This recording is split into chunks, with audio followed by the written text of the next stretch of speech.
Cake ಒಬ್ಬರು wife ಅವರ ಹಸ್ಬೆಂಡ್ಗೋಸ್ಕರ ಅವ್ರ ಬರ್ಡೇಗೋಸ್ಕರ ಮಾಡಿಸಿದ ಕೇಕ್ ಇದು 1.5 kg ಕೇಕ್ ಇತ್ತು. ಇದನ್ನ ಹೇಗೆ ಮಾಡಿದೆ ಅಂತ ಈ ವಿಡಿಯೋದಲ್ಲಿ ಶೇರ್ ಮಾಡ್ತಾ ಇದ್ದೀನಿ. So hello everyone, welcome to Ridhi's recipes. ಇದು 1.5 kg ಕೇಕ್ ಆಗಿದ್ದರಿಂದ ಇದನ್ನು 8 ಇಂಚಿಂದು ಒಂದು ಹಾರ್ಟ್ ಶೇಪಿನ ಮೌಲ್ಡಲ್ಲಿ ರೆಡಿ ಮಾಡಿದ್ದೀನಿ. ಸ್ಪಾಂಜ್ ರೆಡಿಯಾಗಿದೆ. ಈಗ ಮೇಲ್ಗಡೆದು ಸ್ವಲ್ಪ ಡೂಮ್ ಶೇಪ್ ಬಂದಿದ್ದಲ್ಲ, ಅದನ್ನು ರಿಮೂವ್ ಮಾಡ್ಕೊತಾ ಇದ್ದೀನಿ. ಇದಾದಮೇಲೆ ಈ ಸ್ಪಾಂಜನ್ನ 3 ಲೇಯರ್ ಆಗಿ ಕಟ್ ಮಾಡ್ಕೊಳ್ಳೋಣ. ನಿಮಗೆ ಗೊತ್ತಲ್ಲ ಹೇಗೆ ಕಟ್ ಮಾಡೋದು ಅಂತ. ಫಸ್ಟು ಸೈಡಲ್ಲಿ ನಮ್ಗೆ ಎಲ್ಲಿ ಕರೆಕ್ಟಾಗಿ ಕಟ್ ಮಾಡಬೇಕು ಅಲ್ಲಿ ಕರೆಕ್ಟಾಗಿ ಮಾರ್ಕ್ ಮಾಡಿಕೊಂಡು ಚಾಕುನ ಹಿಂದೆ ಮುಂದೆ ಸರಿಸ್ಕೊತಾ ಹೋಗ್ತಾ ಇದ್ರೆ ನೀಟಾಗಿ ಕಟ್ ಆಗುತ್ತೆ. ನೋಡಿ, 3 ಲೇಯರ್ ಆಗಿ ಕಟ್ ಮಾಡ್ಕೊಳ್ತಾ ಇದ್ದೀನಿ. ಈಗ ರೌಂಡ್ ಶೇಪ್ ಇರೋ ಕೇಕ್ಗಳಿಗಿಂತ ಹಾರ್ಟ್ ಶೇಪ್ ಕೇಕ್ನ ಐಸಿಂಗ್ ಮಾಡೋದು ಎಲ್ಲ ಸ್ವಲ್ಪ ಡಿಫ್ರೆಂಟ್ ಆಗಿರುತ್ತೆ. ವಿಡಿಯೋನ ಎಲ್ಲೂ ಸ್ಕಿಪ್ ಮಾಡಿದೆ ನೀಟಾಗಿ ನೋಡ್ಕೊಳ್ಳಿ, ನೀವು ಕೂಡ ಕಲಿಬೋದು. ಈಗ 1 ಕಪ್ಪಷ್ಟು ನೀರು ತೊಗೊಂಡಿದ್ದೀನಿ. ಇದರಲ್ಲಿ ಒಂದು ಸ್ವಲ್ಪ ಸ್ಟ್ರಾಬೆರಿ ಕ್ರಷ್ ಆ್ಯಡ್ ಮಾಡ್ಕೊಳ್ತಾ ಇದ್ದೀನಿ. ಇದು ಕ್ರಷು 2 ಟೇಬಲ್ ಸ್ಪೂನ್ ಅಷ್ಟು ಕ್ರಷು ಮತ್ತು 2 ಸಣ್ಣ ಸ್ಪೂನಷ್ಟಲ್ಲಿ ಶುಗರ್ ಪೌಡರ್ನ ಆ್ಯಡ್ ಮಾಡಿಕೊಂಡು ಎಲ್ಲ ಮಿಕ್ಸ್ ಮಾಡ್ಕೊಳ್ತಾ ಇದ್ದೀನಿ. ಈ ಶುಗರ್ ಸೊಲ್ಯೂಷನಿಂದ ನಾವು ಸ್ಪಾಂಜ್ನ ಸೋಪ್ ಮಾಡ್ಕೊಳಕ್ಕೆ ಬೇಕಾಗುತ್ತೆ. ಸೊ ಇದು ರೆಡಿ ಮಾಡಿ ಸೈಡಲ್ಲಿ ಇಟ್ಕೊಳ್ತಾ ಇದ್ದೀನಿ. ಈಗ ಬೋರ್ಡ್ ಮೇಲೆ ಒಂದು ಸ್ವಲ್ಪ ಕ್ರೀಮ್ ಅಪ್ಲೈ ಮಾಡ್ಕೊಳ್ತಾ ಇದ್ದೀನಿ. ಈ ರೀತಿ ಕ್ರೀಮ್ ಅಪ್ಲೈ ಮಾಡ್ಕೊಳ್ಳೋದ್ರಿಂದ ನಮ್ಮ ಕೇಕ್ ಎಲ್ಲೂ ಅಲ್ಗಾಡ್ದಿರ ಒಂದು ಕಡೆ ನೀಟಾಗಿ ಕುತ್ಕೊಳ್ಳುತ್ತೆ ಅಂತ. ಈಗ ಮೊದಲನೇ ಲೇಯರು ಎಲ್ಲದಕ್ಕಿಂತ ಕೆಳಗಡೆ ಇತ್ತಲ್ಲ, ಆ ಲೇಯರ್ನ ಫಸ್ಟು ಪ್ಲೇಸ್ ಮಾಡ್ಕೊಳ್ತಾ ಇದ್ದೀನಿ. ಸ್ಪಾಂಜ್ ರೆಡಿ ಮಾಡಿದಾಗ ಕೆಳಗಡೆ ಇದ್ದಿದ್ದ ಲೇಯರು ಕೇಕಲ್ಲಿ ಕೂಡ ಕೆಳಗಡೆ ಆಗಿರುತ್ತೆ. ಇದನ್ನು ಫಸ್ಟು ಈ ಸೊಲ್ಯೂಷನ್ ರೆಡಿ ಮಾಡ್ಕೊಂಡಿದ್ವಲ್ಲ, ಅದರಿಂದ ನೀಟಾಗಿ ಸೋಪ್ ಮಾಡ್ಕೊಳ್ತಾ ಇದ್ದೀನಿ. ಅದ್ರ ಮೇಲ್ಗಡೆ ಕ್ರೀಮ್ ಅಪ್ಲೈ ಮಾಡ್ಕೊಳ್ತಾ ಇದ್ದೀನಿ. ಎಲ್ಲ ಕೇಕಲ್ಲೂ ತೋರಿಸಿರೋದು ಸೇಮ್ ಮೆಥಡ್ ಫ್ರೆಂಡ್ಸ್. ಫಸ್ಟು ಸೋಪ್ ಮಾಡಿಕೊಂಡು ಆಮೇಲೆ ಕ್ರೀಮ್ ಅಪ್ಲೈ ಮಾಡಿಕೊಂಡು ಅದ್ರ ಮೇಲೆ ಸ್ಟ್ರಾಬೆರಿ ಫಿಲ್ಲಿಂಗ್ ಹಾಕ್ಕೊಳ್ತಾ ಇದ್ದೀನಿ. ನಾನು ನಿಮ್ಗೆ ಹೇಳ್ದಂಗೆ ನಾನು ಮುಂಚೆ ಫಿಲ್ಲಿಂಗ್ ಹಾಕ್ಕೊಳ್ತಾ ಇರಲಿಲ್ಲ. ಇತ್ತೀಚೆಗೆ ನನ್ನ ಕೇಕ್ಗಳಲ್ಲಿ ಈ ರೀತಿ ಫಿಲ್ಲಿಂಗ್ ಆ್ಯಡ್ ಮಾಡ್ಕೊಳ್ಳೋದು ರೂಢಿ ಮಾಡ್ಕೊಂಡಿದ್ದೀನಿ. ಮುಂಚೆ ಬರೀ ಕ್ರಷ್ನ ಮಾತ್ರ ಹಾಕ್ಕೊಳ್ತಾ ಇದ್ದೆ. ಇನ್ನು ಸ್ವಲ್ಪ ಪ್ರೀಮಿಯಂ ಕ್ವಾಲಿಟಿ ಕೇಕ್ಸ್ ಕೊಡೋಣ ಕಸ್ಟಮರ್ಗೆ ಅಂತ ಈ ರೀತಿ ಈ ಸ್ಟ್ರಾಬೆರಿ ಫಿಲ್ಲಿಂಗ್ ಕೂಡ ಆ್ಯಡ್ ಮಾಡ್ಕೊಳ್ತಾ ಇದ್ದೀನಿ. ಈ ಸ್ಟ್ರಾಬೆರಿ ಫಿಲ್ಲಿಂಗ್ನ ಮನೇಲಿ ಕೂಡ ರೆಡಿ ಮಾಡ್ಕೊಳ್ಬೋದು. ಸ್ಟ್ರಾಬೆರಿ ಸೀಸನಲ್ಲಿದ್ದಾಗ ಹೇಗೆ ಮಾಡೋದು ಅಂತ ನಿಮಗೆ ಬರೋ ವಿಡಿಯೋಗಳಲ್ಲಿ ತೋರಿಸ್ತೀನಿ. ಈ ಸ್ಟ್ರಾಬೆರಿ ಫಿಲ್ಲಿಂಗಲ್ಲಿ ಸಣ್ಣ ಪೀಸಸ್ ಇರುತ್ತೆ. ಸ್ಟ್ರಾಬೆರಿದು ತುಂಬ ರುಚಿಯಾಗಿರುತ್ತೆ. ಸೊ ಇದನ್ನು ಹಾಕ್ಕೊಳ್ಳೋದ್ರಿಂದ ಕೇಕ್ ಕೂಡ ತುಂಬ ಚೆನ್ನಾಗಿರುತ್ತೆ. ಎಲ್ಲ ಲೇಯರ್ಸು ಇದೇ ರೀತಿ ಬಿಲ್ಟ್ ಮಾಡ್ಕೊಳ್ತಾ ಹೋಗೋಣ. 3 ಲೇಯರ್ ಕೂಡ ಇದೇ ರೀತಿ ಬಿಲ್ಟ್ ಮಾಡ್ಕೊಳ್ಬೇಕು. ನಿಮ್ಮ ಗಮನ ಎಲ್ಲ ನನ್ನ ಕೇಕ್ ಕಡೆ ಇರಲಿ. ನಾನು ಯಾವ ರೀತಿ ಐಸಿಂಗ್ ಮಾಡ್ತೀನಿ ಅಂತ ನೋಡ್ತಾ ಇರಿ.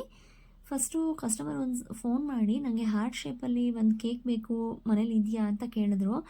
ನಾನು ಅವ್ರಿಗೆ ಹೇಳಿದೆ, ನಾವು ಹೋಮ್ ಮೇಕರ್ಸು, ನೀವು ಆರ್ಡರ್ ಕೊಟ್ಟಾಗ ಮಾತ್ರ ಫ್ರೆಶ್ ಆಗಿ ಕೇಕ್ ಮಾಡಿ ಕೊಡೋದು. ಕೇಕ್ ಅಥವಾ ಸ್ಪಾಂಜ್ನ ನಾನು ರೆಡಿ ಮಾಡಿ ಇಟ್ಟಿಲ್ಲ, ನೀವು ಆರ್ಡರ್ ಕೊಟ್ಟರೆ ಮಾಡಿಕೊಡ್ತೀನಿ ಈಗ ಅಂತ ಹೇಳಿದೆ. ಸರಿ, ಸಂಜೆ ಅಷ್ಟರಲ್ಲಿ ಒಂದು ಹಾರ್ಟ್ ಶೇಪ್ದು ಕೇಕ್ ಬೇಕು, ನಿಮ್ಮ ಹತ್ರ ಯಾವುದಾದ್ರೂ ಡಿಸೈನ್ಸ್ ಇದ್ದರೆ ಶೇರ್ ಮಾಡಿ ಅಂತ ಹೇಳಿದ್ರು. ಪಿಂಟ್ರೆಸ್ಟಿಂದ ತೆಗೆದು ಕೆಲವೊಂದು ಫೋಟೋಸ್ನ ಅವ್ರಿಗೆ ಶೇರ್ ಮಾಡಿದಾಗ ಇದೊಂದು ಡಿಸೈನ್ ಅವ್ರು ಸೆಲೆಕ್ಟ್ ಮಾಡಿದ್ರು. ಇದು ರೌಂಡ್ ಶೇಪಲ್ಲಿ ಇತ್ತು, ಇದನ್ನೇ ಹಾರ್ಟ್ ಶೇಪಲ್ಲಿ ಮಾಡ್ಕೊಡೋಕ್ಕಾಗತ್ತಾ ಅಂತ ಕೇಳಿದ್ರು.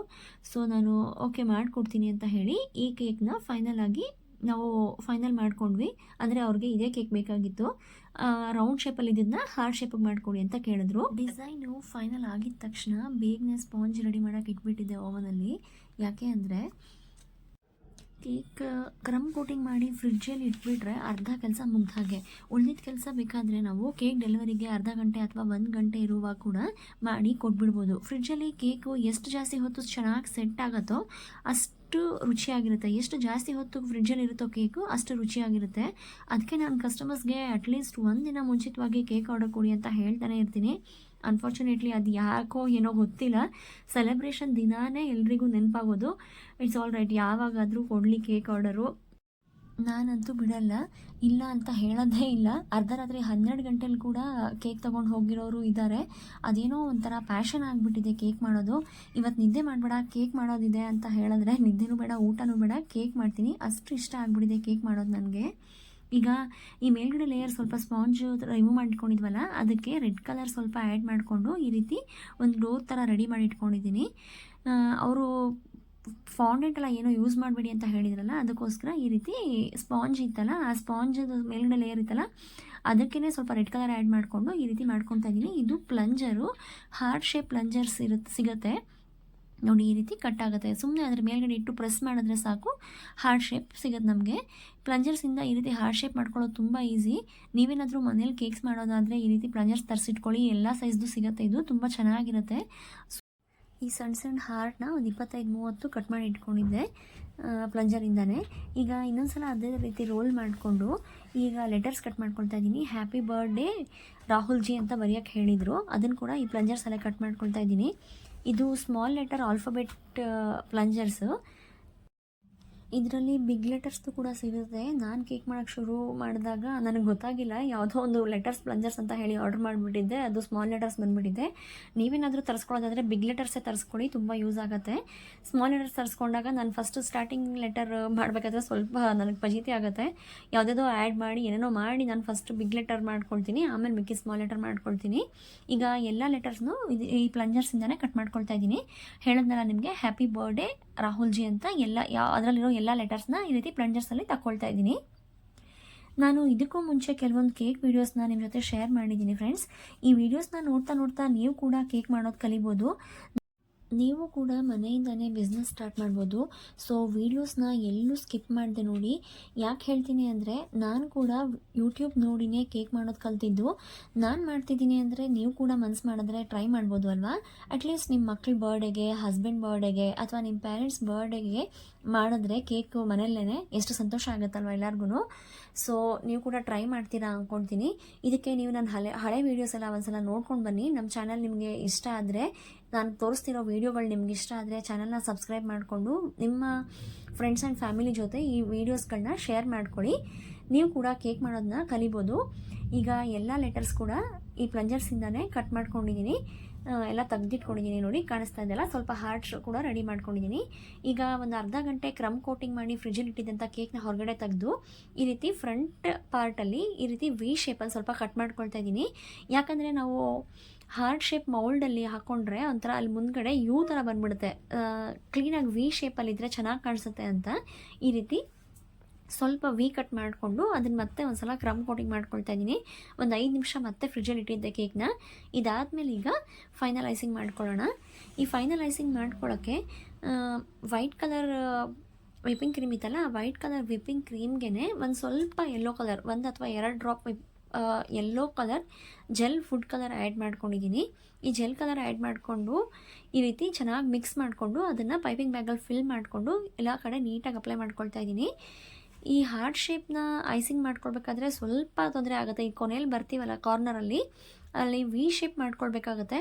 ನಾವು ರೌಂಡ್ ಶೇಪ್ ಕೇಕ್ನ ಐಸಿಂಗ್ ಮಾಡ್ಕೊಳ್ಬೇಕಾದ್ರೆ ಪ್ಯಾಲೆಟ್ ನೈಫ್ನ ಹಾಗೆ ಟರ್ನ್ ಮಾಡ್ಕೊಳ್ತಾ ಹೋದರೆ ನೀಟಾಗಿ ಆಗಿಬಿಡುತ್ತೆ. ಬಟ್ ಇಲ್ಲಿ ನಾವೇನು ಮಾಡಬೇಕು ಅಂದರೆ ಎಡ್ಜಿಗೆ ಬರ್ತಾ ಇದ್ದಂಗೆ ಅಲ್ಲಿ ಸ್ಟಾಪ್ ಮಾಡಬೇಕಾಗುತ್ತೆ. ನಾವು ಸ್ಟಾಪ್ ಮಾಡ್ದಿರ ಕಂಟಿನ್ಯೂ ಮಾಡ್ಕೊಂಡು ಹೋಗ್ಬಿಟ್ರೆ ಅಲ್ಲಿ ವಿ ಆಗಲ್ಲ, ಯು ಆಗಿಬಿಡುತ್ತೆ.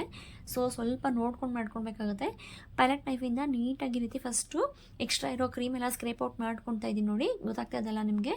ನಿಮ್ಮ ಗಮನ ಎಲ್ಲ ನಾನು ಕೇಕ್ ಕಡೆನೇ ಇರಲಿ, ಅವಾಗ ನಿಮಗೆ ನೀಟಾಗಿ ಗೊತ್ತಾಗುತ್ತೆ ಹೇಗೆ ಮಾಡೋದು ಅಂತ. ಸ್ವಲ್ಪ ಕಷ್ಟ ಆದ್ರೂ 1-2 ಕೇಕ್ ಮಾಡಿದಾಗ ನಿಮಗೆ ಗೊತ್ತಾಗುತ್ತೆ. ನಿಮ್ಮ ಹತ್ರ ಈ ಹಾರ್ಟ್ ಶೇಪ್ ಮೌಲ್ಡ್ ಇಲ್ಲ ಅಂದರೆ ಕೂಡ ರೌಂಡ್ ಶೇಪ್ ಮಾಡಿಕೊಂಡು ಅದರಿಂದ ಕೂಡ ಹಾರ್ಟ್ ಶೇಪ್ ಮಾಡ್ಕೊಳ್ಬೋದು. ಅದನ್ನು ಹೇಗೆ ಮಾಡೋದು ಅಂತ ಕೂಡ ನಾನು ಮುಂದೆ ವೀಡಿಯೋಸಲ್ಲಿ ತೋರಿಸ್ತೀನಿ ನಿಮಗೆ ನೋಡಿ. ಈಗ ಈ ಕಾರ್ಡ್ ಸಹಾಯದಿಂದ ನಾನು ಫೈನಲೈಸಿಂಗ್ ಮಾಡ್ಕೊಳ್ತಾ ಇದ್ದೀನಿ. ನಿಮಗೆ ಗೊತ್ತಲ್ಲ, ನಾನು ಪ್ಯಾಲೆಟ್ ನೈಫಲ್ಲಿ ಎಷ್ಟು ಸಲ ಕ್ಲೀನ್ ಮಾಡಿಕೊಂಡ್ರು ಕೊನೆಯಲ್ಲಿ ಒಂದು ಸಲ ಕಾರ್ಡಿಂದ ಫೈನಲೈಸಿಂಗ್ ಮಾಡಿಕೊಂಡ್ರೆ ನನಗೆ ಸಮಾಧಾನ ಆಗೋದು.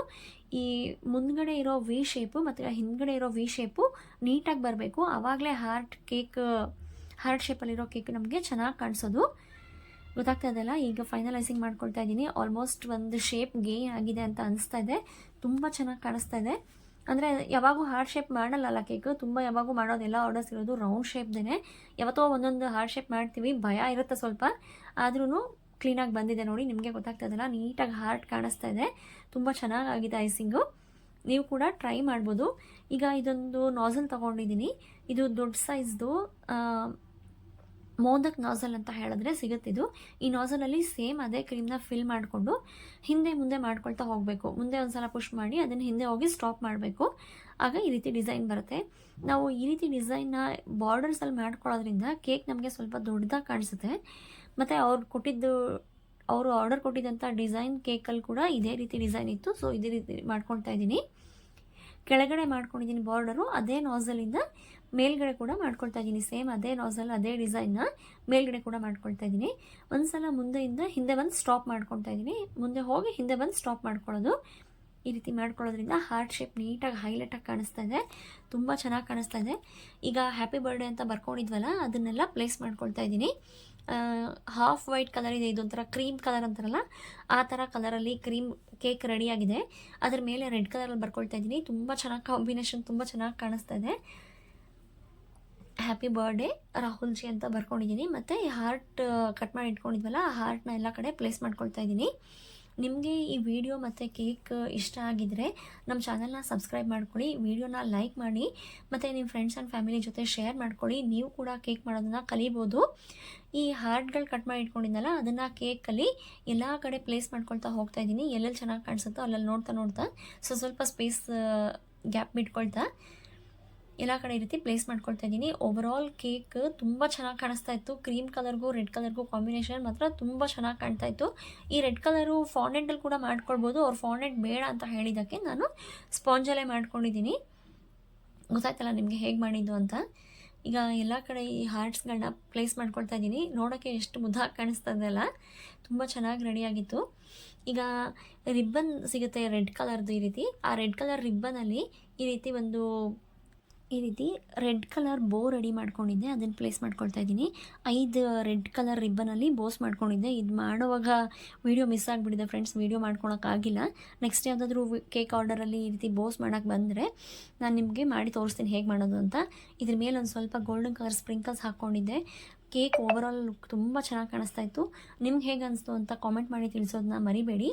ನೋಡಿ, ಇದಾಗಿತ್ತು ನಮ್ಮ ಕೇಕ್ನ ಫೈನಲ್ ಲುಕ್. ಇಲ್ಲಿವರೆಗೂ ಕೇಕ್ ನೋಡಿದ್ದೀರಾ ಅಂದರೆ ನಿಮಗೆ ನಿಜವಾಗ್ಲೂ ವಿಡಿಯೋ ಇಷ್ಟ ಆಗಿದೆ ಅಂತ ಅಂದ್ಕೊಳ್ತೀನಿ. ಕೊನೆವರೆಗೂ ನೋಡಿದ್ದೀರಾ. Thank you for watching.